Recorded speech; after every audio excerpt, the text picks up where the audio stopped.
Molia Ile fia le tunu wa le voilo uva ve fa iloina fa la wa tele male fa tu le suma sunga li atawa o le tangi le la ua tau fia i Samoa o le tangi no fa au tua ele le ya le fa fonga mai o le to tele ia ona fa ilo le to report o to la tustusi fa fonga mai le observer fa fonga mai talamua o ai umale au fai news auto radio Samoa radio Polynesian ia global news ia le wa fai atu le breaking news le mo auto o we ana tangi ioi o walanga na tusi uma mai to articles e to te le o mauti no po ai tonu anga na foi ele I failo atu le official leo ia le o mo failo atu le nei fiafi o ele o le tautai ai o personal o le mafuanga fo ile atua ma o le taua se fa yesi na utala ia ona tu lo le la waili mo fa msinonga o te le to e talanoa ini vaenga fo ile le a mea fa tauta le la avela o fa tuanga paulo o fa fitai o te fa fitai fa pitoa ile acting police commissioner ma le vaenga su e fa fitai wa yaini cases wa batu ma proceed ilalo le tu la fono MCL vaenga o le defamations o la utangi la vai fa tau le ungali ilea e tu sai o la upu mala laulonga ye le lau mai ia na uto silfia sa mo pe videos i umo na kera ia fa tai fo ile to tele o to sa o to o maia por kalame maso ese na la to fia ia le wo fa ilo atua o a ana le tangi ina ia taufia ia ma se I lano le tulafon na fu au mai lunga ia vai ngol tulafon Crimes Act section 219 o le tele fo yo vai ia ile mele o lo la to fa le ngaina o se ngo se tangata mol mele mol lo tele o le vai ngala le atua le ya fu ai le tangi ele o issue fa tala noina o le mele o lo la wina ma lo fa ngoinga o se kangaka ingi mea ke le mau ki ngoa ai wa no fola ma fai mau mausa lau mai o le fa tau fo ila vaenga le atua a fai o le taimi le nei o le tua sa ili ai loa le fa mau ninga o tangata ia po fe o mai ai matala nei awalanga o le waka ngo fili poki kala le fake page o le winga la na le na ona o tango brief o to le vaenga la ngo we onga kangi pa tua patatua maluma mai ele to ya usa fa matalanga o le ata oto I au ma fanfana o le tula fono la fo wai I lumar fa msinonga o le o te va vai atu o le aso suma tasi o November le fa yele mention ma le tuala upu na la lau mai ma mea uma le la wa utapa le fa le anga ina o lo ingo ta ulelia ai oi au mai pe ma woni fa ma onianga o me ia la o te la wina mai ese mai me fu yo le lau pe pelo o lau le la wata o toi I fa msino o vai ngala na le to ya fa ko ngau kala lo finga lo wa kamusu e episode I muka wa e onga ele yeso mo ko fo ma le ya fa lo o ia ma sa o I lau kangi mo fai ai ke au kala se me kala fe ngai kwa kala fe ngai la kangi ngo ave e fonge e John pali John Tamelangi ia malau kangi lenga fa popo ba so renkenge kem salo la kangi lenga lokai e le kangi a fonge ngele a fa psingonga yes onga angale fengela kan fa pengela wo ya ska lo ngai so o mafu angale na Molia Ile fia yes o la o we ana le tangi le ana vatu ona o le tau mawhainga le sunga le whaurulunga o le whamsinonga ja pari John Taimalangi ia e pangale nana sila fiatu e le tusa lea marifina ngalo o le whamsinonga o le whamsino e le o yailona lona loto ia o le name ia ele fa msi ngwa ka ko ku wa ka ka ia pe on fa ilo atu ia pe daila ia na fa ulu lo malautangi e tu sai le fa le ngaina ma tulanga fa pena ia e yaila mafuanga malo le malo e mafua iona le fa wa wina le tangi le sa vatu pa le John tai malangi pe on fa ilo atu le ngai le ma fa iona fosi leo fa tai no winga la ta fa atu ia wa ese fo il tangata la o tu fo ele taimi le nei e muli ta ila va ya lo tu la fono ma tu la fa pena a fa pe fo ila wo fa ilo atu el fa msino sili ele mana o mia le fa o fa ngoia mea e fo ile le ya te ia ele ma fa no na mana o fa wa ia e fa lo ngia e malo e fo ila se no watu le fa o lungo fa msino nga ina ia pui le ngota o le leo le judiciary po le official of amsinonga ai ale mafai ale io ia ele tangata lea e fa le anga ile sikanga ka longa ingoa ia ele mafai foi la oinala le mafuanga na le mafai ona fa tau nu vanga le o vai lo ma siringia la loia ia ma uma loa matulanga uma ilalo le tula fono ma ave lo ma la utangi so la fa taila ia leana ngalue ai loa ia malo le malo ia ilalo le tula fono ia matafia o le conditions la le na fa ilo mai te matulanga ila uva vai atu la ua yes la utala itua mo le silafia le ngai e te tawana te tala itua na o le tafia ia on te tala le itua su ni la lo ia matulanga fa pena paule vaenga o la ua tafia ona la to e fai malanga ese mai maletunu la ua tafia le lotus for love e le mafaina to e malanga ese se ia vanga na ia ua maia ia taurumanga o sia matou mataupu le la ua failo mai foi ia wa vai ato le so sutasio novema le mention ia tulanga uma fa pena ia pe ana fa tu utala I have my evidence langa pe no fa yatu it's about time tato te o ai esa ili pe a saul te misao esa ili ai ia tulanga o le fa maoni male Hamilton langa la fia ia e fainge kala ai lau mei ko fa nga wailonga tulo le la wo tu wa ia le avanoa e ke do leo ese la masamoa ai ka penga mai lu evidence or mato case na ina ia manino ai ele le ia le tato fai me kilia po fiana lua au mai ai fa matalanga ia o aina o lengia o lua o fiana lua au mai ai tato wo sa ili le Hamilton ia e foi la mai si tangata le ai le si foi ia di ile masangi fia fai kalanga ia le fu kota pena tu nai vai nga mo e le alo fai lo atu ia mo e le murio ia le fu kota pena tu o ile se tele na e ngana le ia ta pena o ifo alifo so ni case le e ngata ila utala no le vanga le le ia tu ile mfai no to tele no tele to fia ai se tatu ta pena po feta o to mai le fai unga fa msinonga o to tonga na mo vanga le magai o le fu panga kusa ko wai kusa ia fanga ia kangia o kangia la kuskala mo le fa sala ia ke mai aku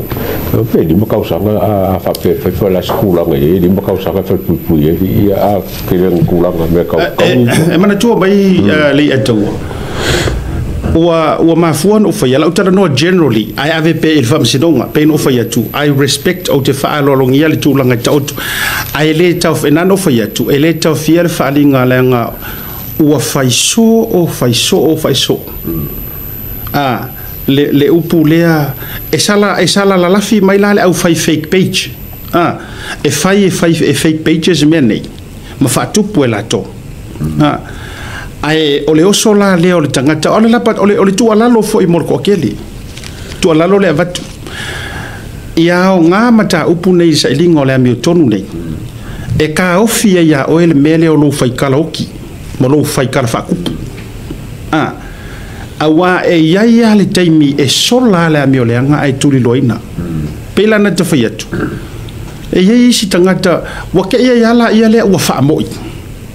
wa te ia yala ia le wa talitonu wai tangata a o mea na fatu mai lungo le loto tinga na fatu mai lungo le loto fia tauhi masui na fatu o le la matana sosola kusa le la sosola uma le o isi tangata na fia e laule upu lea le la sosola uma ia a le la kupu la sawailoa la ua e o mai e tali a vea ia la ua ma le si awali ia le ka penga kuiai ia a vea ia la ua e fai masui e o mai e le anga melea siaka e anua lua mo se fulka usanga koe mangwa e fo ilunga pe ale fai ese me kaimingi ale fasa or kaimingi e alo lua lua korka usanga mau i fo ilunga alo se fulka usanga mau i fo ilunga ke ke ola ia se kulanga le me wa fai inga ia fai ma inga le ngaka ila fasa la yes ya ka ko umala wala ngi ba ke ni wa ngi fa kasi la fasa la umala Facebook mala blockers me pena la fasa la ba ye ka wa ka si le ba mana jo ba ya o ta ye le mata upule le ta to fitango fi fa la tele ma fa a nga fo ye e fai ma o nga ile ese ngol me ja o lo walu tau fa le anga ma le me ja o lo tala noa issues ma mea o lana it's proven se fatu la utala awa o te vava yatu matuati nga tangata nei e ki nga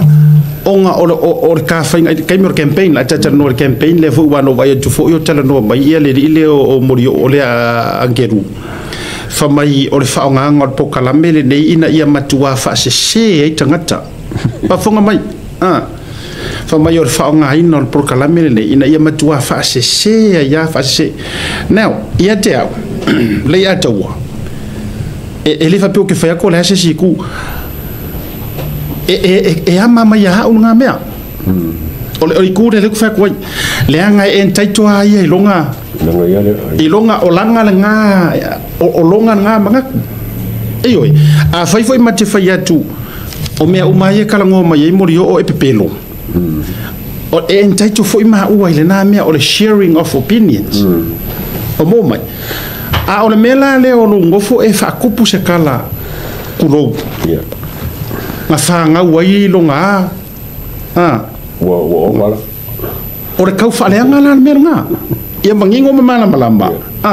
so o mea ia na ma fa so atua ina ia leki nga o ko ia tulo e mesita o HRPP e ko ke kinga pe ama fa so a ko le fa ko inga fia me nga e nano fia fel vanga le fa mai wo makwa ka fa le nga inga fia me o ama fa le nga na fa ia fia me besides na matua malu inga lo nga musu e vaku ia leo lenga ko sila sa moa ina ua tutu la ilunga ina ua var fonga va o mea umai anga la unga ai anga losa e ko kongor parmenge me foi le lenga mea umai ana matala no ai e te le mana o e faile mako fau kuanga e avaku ngi leo e ke le fa no o kala umanga lenga fa ya ko ia fa pule ya fia me o se la le matala le matela unga tua ya Samoa mama fa pe aku e le o fa ko inga le ona le o fa ko inga ele pa ki ko akele ngaka ko ve ko kong so o loa o emotional o emotions ya la inga mafua nga e sa uma fa pe mai ua ma tau fa lenga ai le se ka fa lenga o le ka wa ku ya Samoa o mea ia le ko ali ai o mea ia wa ma sa ele lau fai o mea wa le anga ile la ko fainga malo o mea nga le ka we kingi sa vadinga le le fast onga e musu le avea ma pale mia e faile mele o le ma ko la ki ke fa media e ka u le ku o le mafu anga nga o le mele ve sier va nga le se vai ai ama fa sanga ko faile menga o fa mai le o ka fa le anga na lauele se foi to afere o utala official le o i le time o komisinga ia au pau o ke longa makua emotion na au pau ma nga fai unga personal e fatu tu ma ya uma le atua asisila au pau longo tino Filipo na mafua na ma na o fai atu tulo ete corrupt langa sa o fai kala lea o le kala lea le lo ia nga fai yaku ya oi ko ole o le kala le ke si nga fai yaku ya oi Ane ato. O le sauanga le ar keisi nga fai atu ia oe. You are so corrupt. Ele ia rula aver keisi. O le alana me wa ele halu ia aver keisi. Ai a lau atu e o tangata, ai a maka ngofi e fai aku o maa ua ka ngaka ngu o Samoa, ma mata ngofi e fai loa i le lalolangi, nga e ika lea. Ai rui aver le leo tia oe. Ai no foi fai le mea fa apene i e te uai. Ole, oi, e langa ele leile fa amanino, o le vaisua lea taua. Ma fa apea ile o ka ngaka, sole, ole ana maa tau fa aleanga o fai atu. Ai se mea kakaunga fa afekai ai. Whawhetai ua mala malama ile to telo le tunu i meita te vitua le atu. Mo i lei. O lala foi le ngā lenga koinga kupu mei o kaunu i lunga o whamsingonga. Langa ngai lo le lei ai ka fiu mai longo me ke pēa loko. Le lau le longo, kako vai lai. Lewa makanga makala, lewa maka kui a siaka. Lewa maka a siaka. Ko iki mapunga i se simea. Nang foi longo le lei pulenga. Wa ngai longo, ikili kai. Ele se mea. Ko e whemero po sawa o mea. Lai no fat. Ele fa pe fo ya me o te tau selu mo tau fa fitai ile acting commissioner wa yai. Le ai. Ai o te fa fikai le ngola o te talo a le ile tua. O la o te talo. O ke le popole avengi cases o ke le popole fo o ke ku lu mo fa msingonga. Ai o lo no ta inga ia yai ngi ka ngaka la ko ke fa sa o le ami ko. Ia yai ngaka. O tau sila o tau Samoa. I to inga cases fa bene. Fa fetaila e tolo pulo le matanga ruenga o leo. Ira ke mira ngai. Ai mo tanto ia lenda to fai mai a mea nga makua ma fai. Mai. E a fua mai maunga manguia o sengu. O le upu nga. E ma fua foi o nga langu falea ma lau fa ia le makanga ruenga akoa. Le nga ia fua mai maunga. Lono winga a le leia lunga i maunga kumu. E solonga le leile fa nga solonga me uma kulang fa penga o le ava no tutusa mo so se tangata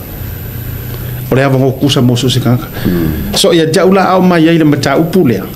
ya first and foremost ya le o to silfia o ko la le au kuskala ya fa me longa ya te ko ni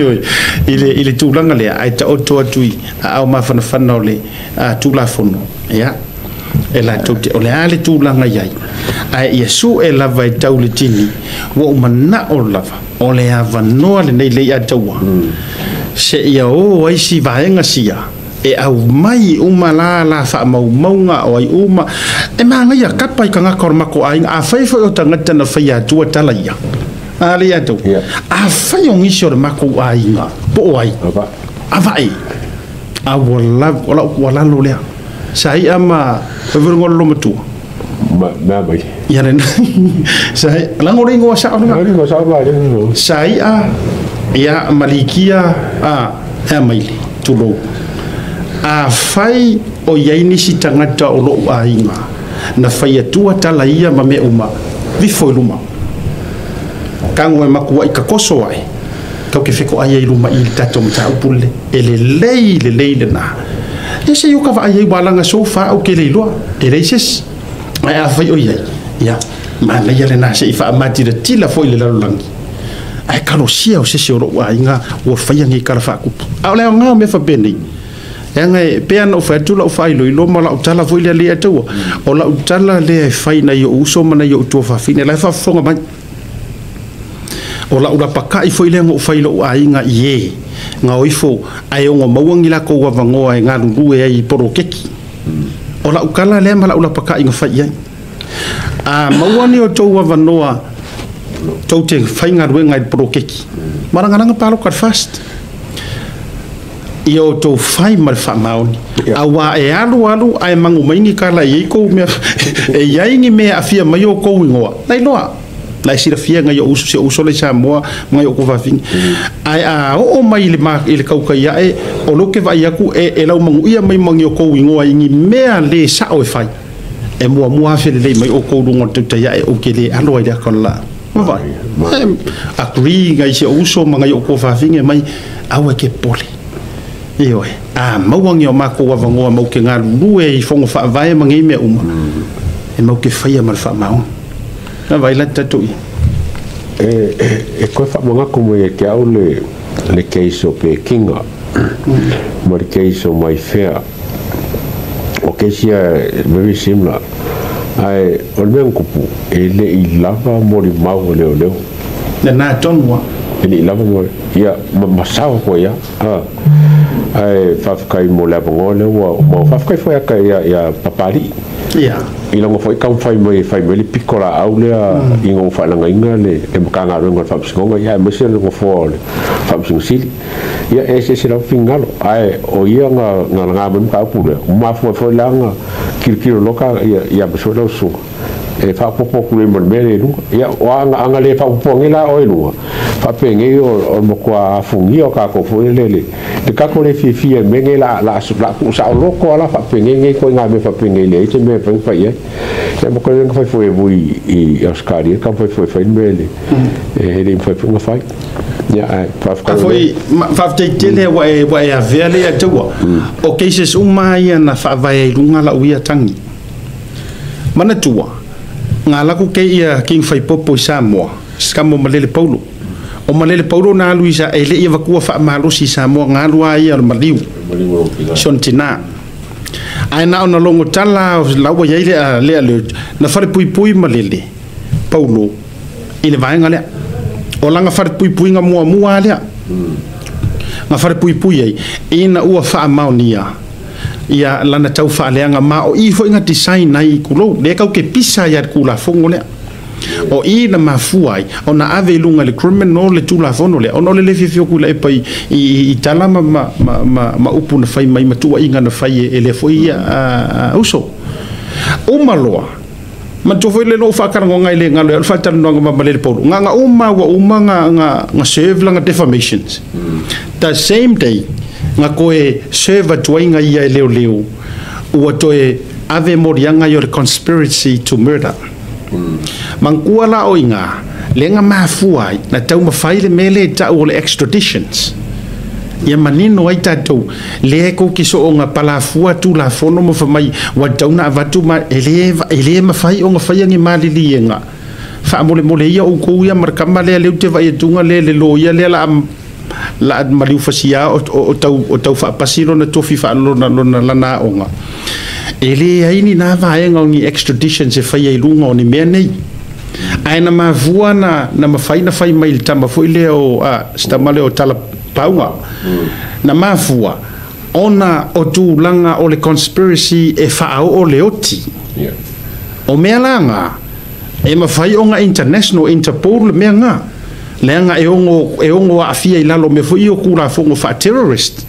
kanga ka fa kupu fa lavi e mafai aila ona fai ai ngo ni malo se lua pe afa pe o life sa nga I matalia tu la fono le extraditions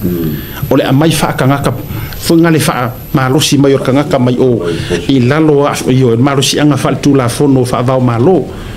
ia mangingo ai le mafai o nga fai ni extraditions I lungo lo fa yatu waka kaung fa ma vai ku dai fa e ta mo e tala no le issue ma fa yaku waka kaung fa ma vai ku dai pa o makua o uma me uma ele ko ku e fa ya inga o ele o ma fu inga nga vale ku langa fo ile o upu matala so na fisopa a ma fa yaku me nga ele ngi me maria I fongi usila fa ngi me ka o extraditions